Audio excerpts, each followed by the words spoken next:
Lagi ko nga sinasabi, hindi tayo magtatagal dito sa mundo. Lahat tayo may lifespan, lahat tayo may katapusan.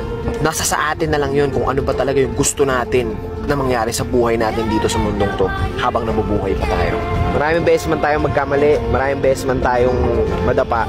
Kung ganun din karaming beses natin itatama ang mga mali, at kung ganun din karaming beses tayo mabangon sa pagkadapa, parehas lang yun. Pag natalo ka, laban lang, mananalo ka rin. Lahat ng bagay sa mundo may kabaligtaran. May gabi, may umaga, may maulan, may mainit, may malalim, may mababaw, may mahina, may malakas, may itim, may puti, may babae, may lalaki, may tao, may hayop. Kaya kung may negatibo, may positibo. Titingin ka ba doon sa makakasama sa'yo? O titingin ka doon sa makakabuti sa'yo? Enjoy the life!